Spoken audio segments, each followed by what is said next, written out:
ನೀವು ನೋಡ್ತಾ ಇದ್ದೀರಾ ಪವರ್ ಟಾಪಿಕ್. ಈ ಒಂದು ಪವರ್ ಟಾಪಿಕ್ನಲ್ಲಿ ನಿಮಗೊಂದು ಬಿಗ್ ನ್ಯೂಸನ್ನು ಹೇಳ್ತಾಯಿದ್ದೀನಿ. ಎಲ್ಲರೂ ಸಂತೋಷ ಪಡುವಂಥ ವಿಚಾರ. ಏನಪ್ಪ ಅದು ಅಂದರೆ ಯೂಟ್ಯೂಬ್ ಶಾರ್ಟ್ಸನ್ನು ಯಾರ್ಯಾರು ಮಾಡ್ತಿದ್ದೀರಾ, ಯೂಟ್ಯೂಬ್ ಶಾರ್ಟ್ಸ್ ಮಾಡ್ತಿರೋರಿಗೆಲ್ಲರಿಗೂ ಒಂದು ಬಿಗ್ ಅಪ್ಡೇಟ್ಸ್ ಇದೆ ಯೂಟ್ಯೂಬ್ ಕಡೆಯಿಂದ.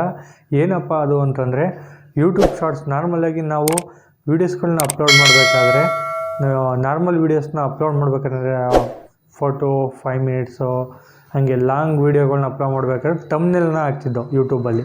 ತಮ್ನೇಲನ್ನು ಅಪ್ಡೇಟ್ ಮಾಡೋದ್ರಿಂದ ಏನಾಗ್ತಿತ್ತು, ತಮ್ನೇಲನ್ನು ನೋಡಿ ಅಟ್ರಾಕ್ಷನಲ್ಲಿ ವ್ಯೂಸ್ಗಳು ಆಗ್ತಿತ್ತು. ಅಂದರೆ ಕ್ಲಿಕ್ ಮಾಡಿಕೊಂಡು ನಮ್ಮ ಒಂದು ವೀಡಿಯೋನ ನೋಡ್ತಿದ್ರು. ಅದೇ ಒಂದು ಅಪ್ಡೇಟು ಇವಾಗ ನಿಮ್ಮ ಯೂಟ್ಯೂಬ್ ಶಾರ್ಟ್ಸ್ಗೂ ಬಂದಿದೆ. ಯೂಟ್ಯೂಬ್ ಶಾರ್ಟ್ಸ್ಗೂ ಬಂದಿರೋದ್ರಿಂದ ನಮಗೆ ಏನಪ್ಪ ಬೆನಿಫಿಟ್ ಅಂತಂದರೆ, ನಿಮ್ಮ ಒಂದು ಯೂಟ್ಯೂಬ್ ಶಾರ್ಟ್ಸು ಈ ಒಂದು ತಮ್ನೇಲನ್ನು ನೀವು ಯೂಟ್ಯೂಬ್ ಶಾರ್ಟ್ಸ್ಗೆ ಅಪ್ಡೇಟ್ ಮಾಡಿದ್ರೆ ನಿಮ್ಮ ಒಂದು ವ್ಯೂಸ್ ಜಾಸ್ತಿ ಆಗುತ್ತೆ. ಯಾವ ರೀತಿ ಅಪ್ಪ ಚೇಂಜ್ ಮಾಡೋದು, ತಮ್ನೇಲ್ಸ್ನ ಯಾವ ರೀತಿ ಅಪ್ಡೇಟ್ ಮಾಡೋದು ಅಂತಂದರೆ, ನಿಮ್ಮ ಒಂದು ಶಾರ್ಟ್ಸ್ನ ಅಪ್ಡೇಟ್ ಮಾಡಬೇಕಾದ್ರೆ ಮೇಲ್ಗಡೆ ಎಡಿಟ್ ಅನ್ನೋ ಪೆನ್ ಬಟನ್ ಇರುತ್ತಲ್ಲ, ಎಡಿಟ್ ಅನ್ನೋದು, ಅದ್ರ ಮೇಲೆ ನೀವು ಕ್ಲಿಕ್ ಮಾಡಬೇಕು.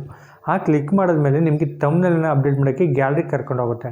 ಆ ಗ್ಯಾಲ್ರಿನಲ್ಲಿ ನೀವು ಅದನ್ನು ಸೆಲೆಕ್ಟ್ ಮಾಡಿಕೊಂಡು ಅದನ್ನು ನೀವು ತೊಗೊಂಬಂದು ತಮ್ನೇಲ್ಗೆ ಅಪ್ಡೇಟ್ ಮಾಡಬೇಕು. ತಮ್ನೇಲ್ಗೆ ಅಪ್ಡೇಟ್ ಆದಮೇಲೆ ಯೂಟ್ಯೂಬ್ ಶಾರ್ಟ್ಸಲ್ಲಿ ತಮ್ನೇಲು ಅಪ್ಡೇಟ್ ಆಗುತ್ತೆ. ಆವಾಗ ನಿಮ್ಮ ವ್ಯೂಸ್ ಕೂಡ ಇನ್ಕ್ರೀಸ್ ಆಗುತ್ತೆ.